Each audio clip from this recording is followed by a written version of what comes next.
Milton Purcell up to the 25, Morgan Pascal, I should say, out to the 43, and that's going to be enough for the first down. Yeah, Justin Daniels made the tackle right there for Fike. And I like what Pascal has given Orange is they have Beasley who can kind of do both. They have Puckett, who is basically just a battering ram. And Pascal comes in and he gives them that wide look, where he can try to get around a corner and make some yards there with the foot speed. Not a big kid, but he brings another dimension to this Orange running game. Pascal with Evans to the far end of the field as a wide receiver. Near side, it's Wilson. Handoff. It's going to be Puckett again, churning up the gut past the 45, and that's where the white shirts catch up with him, and he'll be pushed to the turf at about the 46. So Ryan Puckett, who was a closer in baseball last spring, grinds ahead for about 3. Yeah, D'Angelo Hodge for Wilson Fike right here. He's kind of like their defensive line or built. He's 5'10", but he goes 260 pounds. Yep. And he made the tackle right there. And that's what you're looking at when you're looking for Fike. Low center of gravity, big kids, low to the ground. They like to get nasty with you. This is going to be a good matchup, Orange's running game against this defense. Marvante Beasley in the game needs 102 yards for 1,000. Haven't seen Peyton Wilson in the backfield yet, and we've got movement at the line of scrimmage.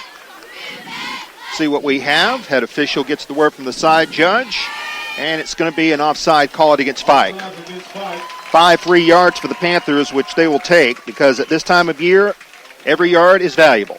Yep, and what is the offense for Orange? You have the wing back, correct? What is that called? The wing back. They're putting a little twist. I hadn't seen them doing much. This is 3 or 4 times they put Beasley in motion before the snap of the football out of that wing back. And it, maybe Fike hadn't seen that either in film and things like that. Maybe it caught him off guard a little bit right there. It's going to be Beasley again as a wing back, Jamie, as you mentioned. Sometimes he lines up as a wideout. Sometimes he's the fullback. Goes in motion now on second and short. Handoff. It's going to be Pascal bouncing to the outside. He's got the first down and taken down at the 43. Morgan Pascal goes end around to the right. That's where he's finished off by Justin Daniels. First down, Panthers. Yeah, good run right there by Pascal. They spread him out wide. He cut in right off tackle right there. And Pascal really looks like he's looking for that edge. He's looking to turn that shoulder up the field. And with this Fike defense right now, they look like a very sure tackling defense. You're not seeing Orange get away from any tackles. Now, they're getting 3, 4, 5 yards in the carry, but when the Fike defenders get their hands on them, they're going down. Evans to the right with a slot to the left. Again, one back, and that one back this time is Beasley, the leading rusher on the team. Peyton Wilson is in the game as a wideout to the left. Orange has thrown it twice thus far. First down, and Schmid steps back to throw here. He's going to look for Wilson, and the pass is caught at the 15. Runs over Adema to the 10, to the 5. Touchdown, Peyton Wilson. That's his 14th touchdown of the year. We were waiting for it, Jamie, because we saw him set up wide to the left side. Coach Moser was just biding his time, waiting to see when he could put Peyton in as a weapon, and the time was now, and boy, did it pay off. We were talking about this before the game, about David Cutcliffe and his coaching ability for Duke, and that offense was kind of like a Duke drive right there. They lull you to sleep. They're getting 3 yards, 4 yards, 3 yards. Then all of a sudden, Jackson Smith drops back. Peyton Wilson with a deep slant right there. Here's the extra point by Cisco. Francisco McKinley up, and it's good. And with 2:30 remaining, we're going to pause for a timeout here. It is Orange with the 7-0 lead here as you're listening to HillsboroSports.com and on 97.9 FM WCHL.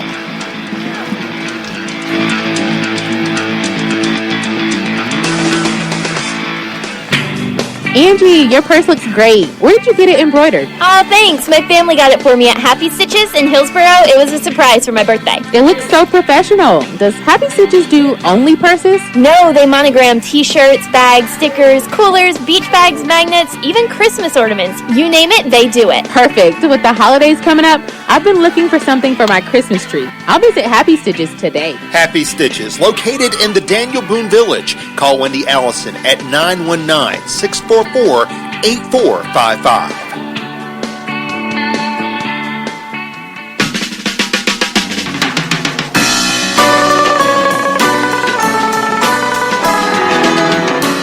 Seven-play drive for Orange. They go 81 yards for the game's first score with 2:30 remaining, and the Panthers have a 7-0 lead on Fike. A 43-yard touchdown pass. Jackson Schmid throwing to Peyton Wilson. Kickoff taken at the 20-yard line, and the ball carrier, number 17, William Kent, is over the 25 to the 30, still going. Kent fighting forward.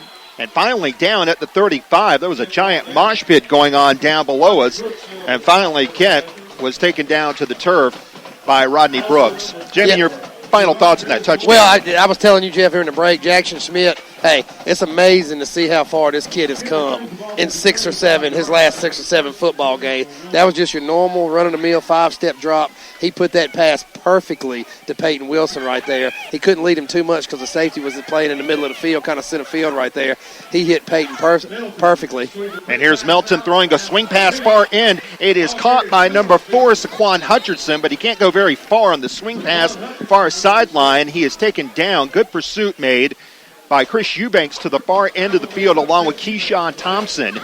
And the gain is good for nothing. Yeah, and to finish that up right there, when Peyton made the catch, the safety for Fike was right there. And when he bounced off that first tackle, I knew it was going to be pretty hard for those other guys to get him down. But Jackson Schmidt, I just can't say enough about how much this kid has progressed throughout this season. One back in the backfield for Fike as they go left to right, down 7-0 with 1:43 remaining. Orange looking for its 24th consecutive quarter without giving up a touchdown. Melton will send a man in motion, and then the ball goes out of his hands. The ball is free at the 20. Who's got it? One ball free. It's still loose. Players driving after it left and right. It's still free, and a giant pileup ensues at the 13. 6 players. That looked like something out of Football Follies out of the 1980s, and I believe an Orange player has come out of the pile with it. It looked like it was Milton Purcell. It is Orange ball. It's Orange ball. Out of a wild scramble, Milton Purcell recovered a fumble. It was a high shotgun snap that went right through the hands of Jalen Melton. And I can't count how many players wound up having a chance at that one before it was finally recovered at the Fike 14. Well, and I got to tell you, Jeff, the snap looked okay. I mean, it was about chin level. It didn't look that bad. Maybe he wasn't ready for it. I don't know. But, when the ball hits the quarterback in the hands right there, you got to make that play. That was a huge, huge error for Wilson Fike. So now Orange has the ball. They will inherit it in the Golden Demon red zone. Now the power I. Handoff. Beasley's got running room over the 10. No, Beasley 5. Touchdown Orange. Mervante Beasley winds up scoring, dancing into the end zone from 14 yards out. Mervante Beasley scores his 12th touchdown of the year, and the Panthers lead 13-0.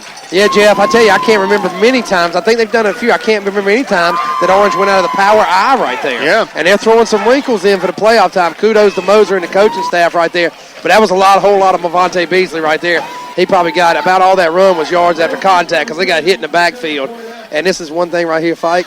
It really cannot make those type of mistakes against a team like Orange. And here's the kick up by McKinley. It's up, it's good. And the Panthers have now put up 14 unanswered to start this game. 14-0, Orange with the lead on HillsboroSports.com. And 97.9 FM WCHL.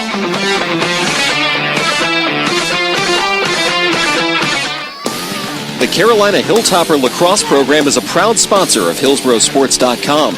They've been teaching the game of lacrosse to young men in Orange County for over 6 years with great results for many players who enjoy successful high school and collegiate careers. 49 players have played with the Hilltopper Lacrosse Program, then gone on to play at NCAA schools in the last 5 years alone. If you want to play select lacrosse with veteran coaches, check out HilltopperLAX.com and register for the upcoming fall season.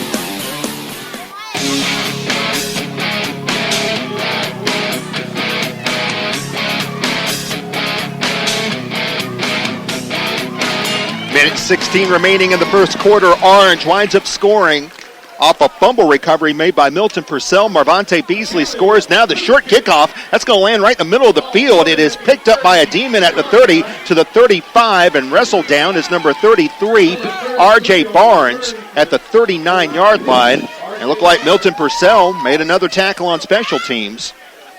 And the Panthers will come back out 1st and 10.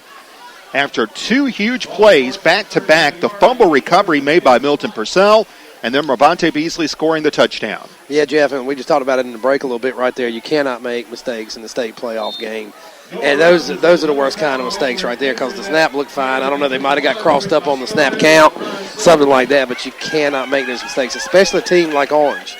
Handoff, Kenny Johnson runs right into the arms of Noah Rogers, and he goes down quickly. Stone Edwards and Ryan Sellers were also in there. And the Panthers wrestle him down for a gain of only 1. Yeah, Noah Rogers, Jeff's also a player that has had an unbelievable season. He really has. He started out the season on a house of fire. I don't know, his stats are almost video game like the first 4 or 5 games of the year. Now he's playing some offensive tackle, I believe, too. And he has had one whale of a season in the middle for Orange. Hutcherson goes to the left. 4 wide receivers, and back goes Melton to throw, meeting pressure immediately. He's grabbed by Rogers and wrestled down back inside the 30-yard line. It was Ryan Sellers who got him first, and Rogers finished him off. The sack goes all the way back to the 28. It's a loss of 12. Yeah, and I got to tell you, Jeff, Stone Edwards has got it. He came blitzing from the right side over there, and he had as much to do with that as the other guys because he got the pressure first initially. He moved the pocket right there. Melton slid to the right. When he did that, Sellers and Rogers came up. But this is an Orange team, Jeff. They play from emotion. When that defense gets a few points behind them, they play with emotion. They pin their tails back, and that's why it's so important not to get down against them. And now Orange has the Golden Demons right where they want them, down, as you mentioned, Jamie. 14-0 to score at the end of one quarter. We're going to pause for this time out on HillsboroSports.com and 97.9 FM WCHL.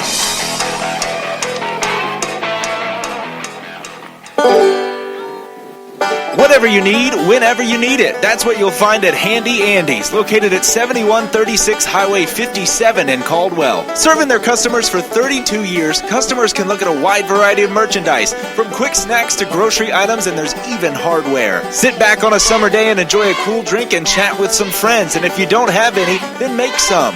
Remember the name Handy Andy's. You'll find their stock complete and their service extra friendly. It's not your everyday convenience store, it's Handy Andy's, located at 7136 Highway 57 in Caldwell.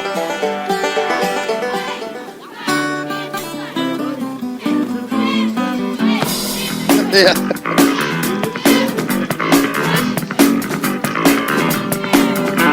Jim Hamlin, Jamie Hall back with you here live tonight from Hillsboro. First round of the state 3A playoffs, and Orange leading 14-0 as we start the second quarter.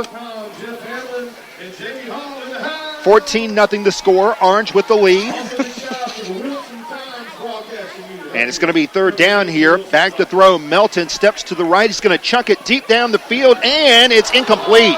Just beyond the grasp of number 2 on the play. Alex Long had a chance at his second interception of the year, and now it's fourth down. Yeah, Saquon Hutcherson's right there for Fike was the intended target. I tell you, Orange got away with one right there, Jeff, because Eli Haycock was holding on to Hutcherson for all he was worth. I don't think he could have made the reception, but still, Orange got away with a hold right there. That was more of a pass interference, frankly, than what we saw in the first play of the game tonight. Exactly. So back to punt goes Noel Ruiz, who's standing back at his own 13. Peyton Wilson with 5 punt returns this year for touchdowns. Ruiz gets away a beauty here, got it away from Eli Haycock, and Wilson will just let it bounce at the 40, at the 35, and they'll die out at around the 33. So the Panthers have scored on consecutive possessions. Fike has turned it over twice. It's the first time all year that an opponent of the Panthers has made the first two turnovers of the game. Yeah, Jeff, and we talked about it briefly right there before the break. This is an Orange defense that is very well known, and they're the strength of this team.